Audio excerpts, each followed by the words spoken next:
to share a few words with us. Over to you, sir.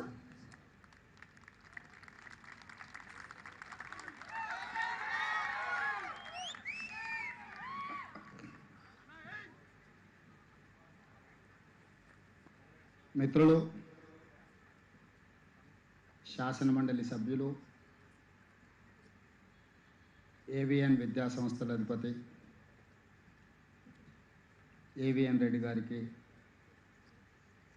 75వ జన్మదిన శుభాకాంక్షలు తెలియజేస్తూ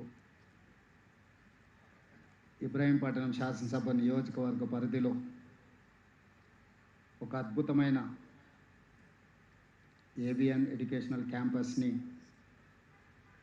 ఈరోజు ప్రారంభించి ఈ కార్యక్రమానికి నాతో పాటు ముఖ్య అతిథులుగా కేంద్ర మంత్రివర్యులు పెద్దలు జి కిషన్ రెడ్డి గారిని, శాసన మండలి చైర్పర్సన్ శ్రీ గుత్తా సుఖేందర్ రెడ్డి గారిని, రాజ్యసభ సభ్యులు వేం నరేందర్ రెడ్డి గారిని, స్థానిక పార్లమెంట్ సభ్యులు చామల కిరణ్ రెడ్డి గారిని, మెదక్ పార్లమెంట్ సభ్యులు మిత్రులు రఘునందన్ రావు గారిని, మహబూబ్ నగర్ శాసన పార్లమెంట్ సభ్యులు శ్రీమతి డికే అరుణ గారిని, ఇతర శాసన మండలి సభ్యులు, స్థానిక శాసనసభ్యులు మల్రెడ్డి రంగారెడ్డి గారిని,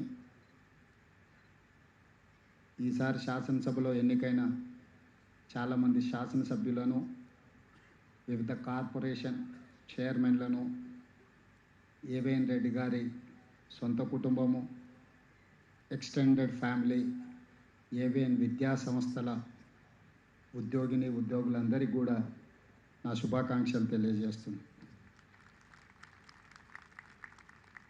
ఏవిఎన్ గారి క్యాంపస్ చూసిన తర్వాత రాష్ట్ర ప్రభుత్వం ఏదైతే చేయాలని ప్రణాళికలను రచిస్తుందో ఈ 25 ఎకరాల క్యాంపస్ 5 లక్షల స్క్వేర్ ఫీట్ కన్స్ట్రక్షన్ బిల్డప్ ఏరియాను చూస్తే మేము ఏఐలో లేకపోతే ఆర్కిటెక్ట్స్ ఇచ్చిన డిజైన్స్లోనే దాదాపుగా సంవత్సరం పైగా సమయాన్ని కేటాయించినాము.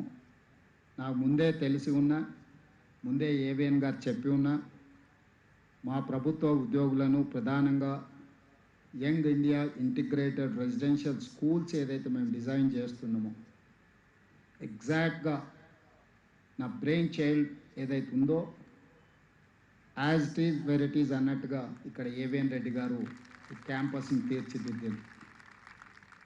ఎగ్జాక్ట్గా స్టేట్ గవర్నమెంట్ ప్రతి నియోజకవర్గానికి ఒకటి, 100 శాసనసభ నియోజకవర్గాలలో 100 యంగ్ ఇండియా ఇంటిగ్రేటెడ్ రెసిడెన్షియల్ స్కూల్స్ని 25 ఎకరాల క్యాంపస్లో 5 నుంచి 6 లక్షల స్క్వేర్ ఫీట్ కన్స్ట్రక్షన్ బిల్డప్ ఏరియాతో 2500 మంది విద్యార్థులతో ఈరోజు కార్యక్రమాన్ని చేపట్టి 20,000 కోట్ల రూపాయలని రాష్ట్ర ప్రభుత్వం కేటాయించి 59 స్కూల్స్ని ఈ అకాడమిక్ ఇయర్లో పనులను ప్రారంభించుకోవడం జరిగింది.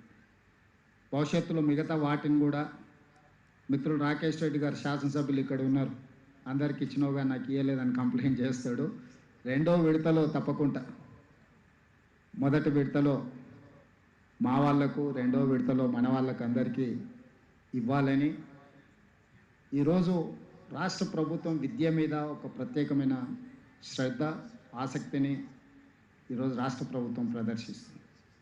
మీకు అందరికీ తెలుసు, దేశ స్వతంత్రం వచ్చినప్పుడు భారతదేశం తీవ్రమైన నిరక్షరాస్యతను, ఘోరమైన ఆకలి కేకల్ని ఆనాడు మనం వినడం జరిగింది.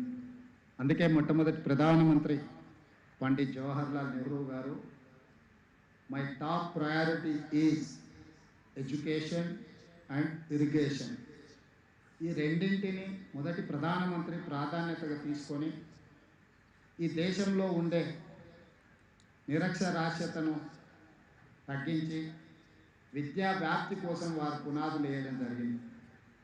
ఈరోజు దేశంలో ఉన్న గొప్ప పేరుగాంచిన యూనివర్సిటీలను మొదటి ప్రధానమంత్రి పండిత్ జవహర్లాల్ నెహ్రూ గారు ప్రారంభించడం వల్ల ఈరోజు భారతదేశంలో ఎక్కడ తండాలలో గూడాలలో మారుమూల పల్లెకు వెళ్ళిన ప్రభుత్వ పాఠశాలలు విద్య అందించే అవకాశం ఈరోజు దేశంలో 100% మనం చేరుకోగలిగాం. 100% ప్రజలు విద్య నేర్చుకున్నారా అంటే నేను చెప్పలేను, కానీ 100% ఈ దేశంలో అన్ని ప్రాంతాలకు ప్రభుత్వ విద్యా వ్యవస్థ వ్యాపించింది. అదేవిధంగా ఇరిగేషన్, కరువు కాటకాలతో ఆనాడు చనిపోతున్నప్పుడు ప్రజలకు ఆహార భద్రత కల్పించాలి అని irrigation projects first prime minister ప్రారంభించిన సాగునీటి ప్రాజెక్టులు మన ప్రాంతంలో నాగార్జున సాగర్, శ్రీశైలం, ఎస్ఆర్ఎస్పి లాంటి ప్రాజెక్టుల్ని మొట్టమొదటి ప్రధానమంత్రి గారు ప్రారంభించారు.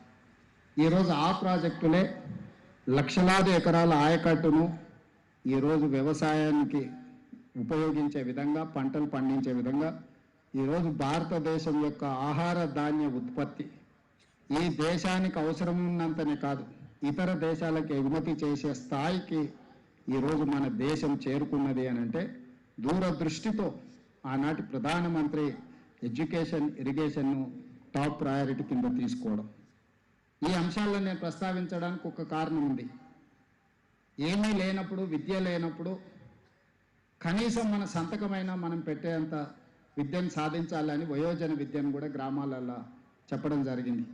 వ్యవసాయ కూలీలు, వ్యవసాయ పనులు చేసుకునే వాళ్ళకు వేదిక మీద ఉన్న చాలామంది ప్రజాప్రతినిధులకు తెలుసు. ఒకప్పుడు గ్రామాలలో వయోజన విద్య అని సాయంత్రం కనీసం చదవడానికి, వాళ్ళ సొంత సంతకం పెట్టడానికైనా విద్యను నేర్పినాం. ఈరోజు భారతదేశంలో విద్యకు అవకాశాలు లేని ప్రాంతమే లేదు. కానీ that is not sufficient for us. ఈరోజు ప్రపంచమే ఒక గ్లోబ్, ఒక విలేజ్గా మారిన సందర్భంలో పోటీ మన ఊర్లోనో, మన మండలంలోనో, మన నియోజకవర్గంలోనో, మన జిల్లానో, మన రాష్ట్రంలోనో, మన దేశంలోనో కాదు. ఈరోజు విద్యలో ప్రపంచంతోనే పోటీ పడే పరిస్థితులు వచ్చినాయి. ప్రపంచంతో పోటీ పడాలనుకున్నప్పుడు విద్య అందించడం కాదు, విద్యలో నాణ్యత ఉండాలి, క్వాలిటీ ఎడ్యుకేషన్. అదేవిధంగా ఏఐ తుఫాన్ వస్తున్నది, ఏఐ సునామీలాగా వచ్చి వేలాది లక్షలాది మంది వైట్ కాలర్ జాబ్లు పోతున్నాయి అని చెప్పి రోజు పేపర్లలో, టీవీలలో చూస్తున్నాం. మరి ఈరోజు ఏఐ సునామీలో వైట్ కాలర్ జాబ్స్ పోయినప్పుడు, కోట్లాది మంది దేశంలో యువకులు నిరుద్యోగులు మారినప్పుడు ఈ దేశం యొక్క ఆర్థిక వ్యవస్థ, ఈ దేశం యొక్క భవిష్యత్తు వేగంగా అత్యంత ప్రమాదం వైపు ప్రయాణం చేస్తున్నాం. అందుకే ఈరోజు స్కిల్ అనేది అవసరం. స్కిల్ లేకుండా వైట్ కాలర్కి ప్రత్యామ్నాయమే blue collar. Blue collar jobs చేయాలి, బ్లూ కాలర్ అభివృద్ధి చేయాలి అని అంటే వాళ్లకు సాంకేతిక నైపుణ్యాన్ని అందించాలి. ఈ రోజుల్లో ప్రతి సంవత్సరం తెలంగాణ రాష్ట్ర ప్రభుత్వం తరఫున తెలంగాణ రాష్ట్రంలో 1,10,000 మంది ఇంజనీరింగ్ గ్రాడ్యుయేట్స్ పాస్ అవుతున్నారు. ఇక్కడ అందరూ చదువుకున్న వాళ్ళు, చదువులు చెప్పే వాళ్ళే ఉన్నారు. నేను మిమ్మల్ని అందరినీ ఒక సూచన చేయదలుచుకున్నా. ప్రతి సంవత్సరం 1,10,000 మంది ఇంజనీరింగ్ గ్రాడ్యుయేట్స్ పాస్ అవుట్ అవుతున్నారు కదా, అందులో ఎంతమందికి వాళ్ళు తీసుకుంటున్న సర్టిఫికెట్ తగ్గ అవగాహన ఉన్నది, ఎంతమందికి ఆ సర్టిఫికెట్ తగ్గ ఉద్యోగం కానీ ఉపాధి కానీ దొరుకుతున్నదా? మనం నాణ్యత లేని విద్యను అందించి వాళ్ళకు ఒక సర్టిఫికెట్ ఇవ్వడం వల్ల వాళ్ళ జీవితమే పూర్తి స్థాయిలో దెబ్బతింటున్నది. అదేవిధంగా recent studies have told in my council, 6వ తరగతి చదువుకుంటున్న విద్యార్థికి 3వ తరగతి పుస్తకం ఇచ్చి చదవమంటే చదవలేని పరిస్థితి ఉన్నది. 3వ తరగతి విద్యార్థికి 1వ తరగతి పుస్తకం ఇచ్చి పుస్తకం చదువు అంటే ఉన్నది ఉన్నట్టు చదవమంటే కూడా ఆ పుస్తకాన్ని కూడా చదవలేని పరిస్థితి ఉన్నది. తరగతులు పెరుగుతున్నాయి, సర్టిఫికెట్లు ఇస్తున్నాము, కానీ మన విద్య యొక్క నాణ్యత ప్రమాణం